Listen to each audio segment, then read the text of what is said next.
안녕하세요. 대형멘토 황대근입니다. 자, 오늘은 조금 빠르게 이 삼성중공업의 영상을 진행하려고 합니다.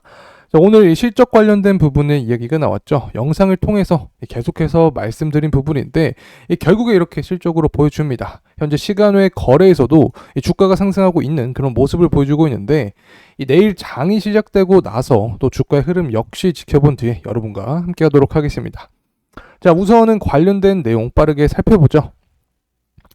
자, 영업이익 관련된 내용부터 시작을 해서 현재 철광석 가격 역시 하락 중인데 이 부분 역시 주가 상승의 모멘텀으로 작용을 할 수 있습니다. 전반적으로 영업이익과 철광석 가격을 보게 되면 주가의 긍정적인 신호를 보여주고 있는데 결국에 우리는 장기적으로 투자를 하시는 분들이 많기 때문에 이 목표 주가에 대한 산출 역시 다시 한번 진행을 하면서 마무리를 해보겠습니다. 자, 우선은 이 관련된 내용 빠르게 살펴보죠. 이 공시 내용을 가져온 건데 해석을 해보면 지난해 매출 8조 94억 원, 또 영업이익은 2,334억 원을 기록을 했다라고 밝혔는데 이 매출 같은 경우 비교를 해보면 전년 대비해서 34.7% 증가를 하였고, 자, 영업이익은 2014년 이후에 9년 만에 흑자 전환을 달성을 했습니다. 자, 이 부분에 대해서 회사 측은 어떻게 설명을 하였냐면 이 선거 회복 시기에 수주한 이 선박의 건조 척수 그리고 이 물량에 대한 증가가 이 실적에 이 본격적으로 기여한 점이 주요한 포인트다. 자, 이렇게 말씀을 드렸는데, 자, 이 부분 사실 이 투자자 여러분들도 다들 알고 계셨던 내용이지 않나 이 생각을 하고 있습니다. 자, 그래서 선별 수주 관련된 이야기도 했죠. 이 선별 수주를 통해서 수익성을 챙긴다. 특히 이 환율 이 전망, 제가 지난 영상에서도 말씀드렸는데 이 환율의 하락이 예상이 되는 시기에 수주를 하는 게 이 수익성을 극대화할 수 있기 때문에 이 선별 수주 전략에서 굉장히 좋게 보고 있다, 이렇게 말씀드렸는데 현재 이 부분이 유효하게 작용을 하고 있습니다.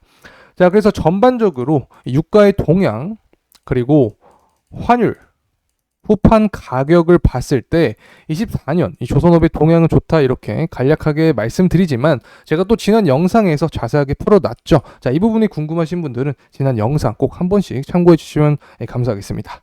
자, 그래서 전반적으로 이 조선업의 동향은 좋다, 또 회사 역시 전망을 좋게 했는데 이 매출 9조 7천억 또 영업이익 4천억을 제시를 했습니다.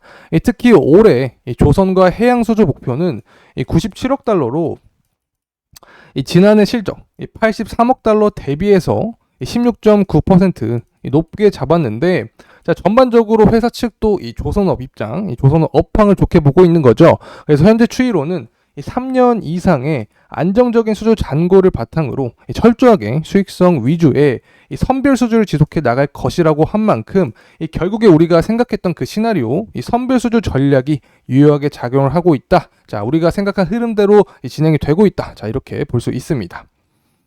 다음은 철광석 가격입니다.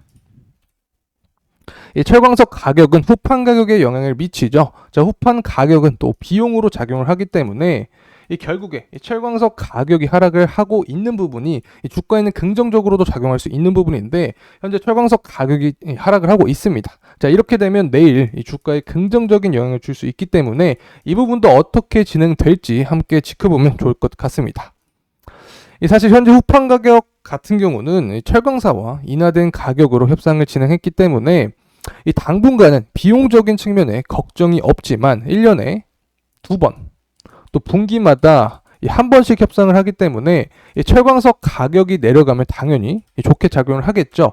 자, 후판 가격이 인하된 채로 협상을 할 수 있었던 이유는 제가 어떻게 설명을 드렸냐, 중국산 후판의 수입량이 증가했다. 사실 중국산은 가격은 쌌지만 퀄리티 문제에서 이슈가 있었다. 하지만 이 퀄리티 문제가 개선이 되면서 중국산의 후판 수입 물량이 증가를 했다. 그리고 또 일본 같은 경우도 설명을 드렸습니다. 엔저 현상이 지속이 되고 있는 만큼 원래같이 일본의 이 후판 퀄리티는 높았지만 이 높은 퀄리티의 후판을 값싸게 수입이 가능하면서 전반적으로 수입산 후판 물량이 증가하면서 철광사는 가격을 인하된 채로 협상할 수밖에 없었다. 자, 이렇게 설명드릴 수 있습니다.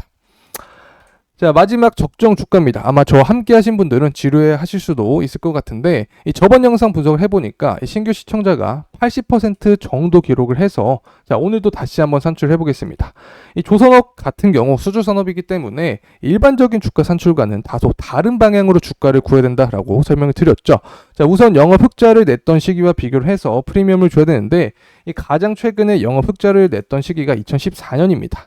이 당시 영업이익을 보게 되면 1830억이었죠. 자, 그리고 이때 당시 평균 주가, 이 차트를 통해서 확인을 해보면 19,000원 정도였습니다.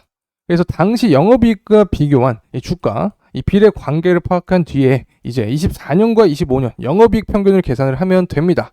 자, 그래서 24년과 25년 영업이익 평균이 6,100억 정도가 나옵니다.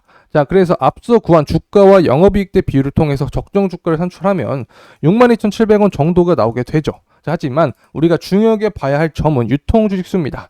2014년에 2.3억 주에서 2021년 이후에는 8.8억 주 가량으로 증가를 하였고, 결국에 공급이 늘어나면 주가 역시 하락을 해야겠죠. 자, 유통주식수 이 부분이 280% 증가를 하였는데, 자, 이를 주가에 반영을 하면 16,000원 정도 가량 최종 목표가로 정할 수 있습니다. 이 사실 2014년에 이 삼성중공업 같은 경우 높은 밸류를 받고 있었기 때문에 이때 당시와 정확하게 동등한 방법으로 주가에 산출할 수는 없지만, 앞서서 설명드렸듯이 현재 24년 조선업의 업황을 굉장히 좋게 전망을 하고 있기 때문에 이와 비슷한 프리미엄을 주면 16,000원대의 주가가 나와도 이상하지 않다. 자, 그리고 보수적인 스탯으로 접근을 하게 되면 이 차트를 띄워서 확인을 해보죠. 자, 정고점 부근인 이 9,500원 구간과 앞서서 산출한 이 16,000원의 평균을 통해서 결국에 보수적으로 측정을 하면 12,750원 정도까지 적정 주가를 산출할 수 있다. 자, 그래서 우리가 이 12,750원과 이 정고점 9,500원, 또 매물대가 많은 8,600원 구간을 이 목표가로 설정을 하면서 투자를 진행하면 흔들림 없는 그런 투자 생활을 하지 않을까 생각을 하고 있습니다. 자, 그래서 현재 이 삼성중공업 같은 경우 제가 또 어떤 말씀을 드렸냐, 이 가격적인 측면에서 봤을 때 이 더블 바텀 형식을 만들면서 주가가 상승할 수 있다. 자, 이렇게 말씀드렸는데, 지금 시간 외 추세에서 보게 되면 앞서 설명드린 그 시나리오가 유효한 측면 진행이 되고 있습니다. 결국에 우린 장기로 가져가시는 분들이 많고, 이 목표가는 16,000원으로 잡았다는 점 다시 한번 기억을 하면서 흔들림 없는 투자 진행하면 좋을 것 같습니다. 자, 이상으로 오늘 삼성중공업 간단하게 마무리해봤는데, 내일 시장에서 또 어떠한 가격적인 흐름을 보여줄지 지켜보면서 함께 하도록 하겠습니다. 끝까지 시청해주셔서 감사합니다.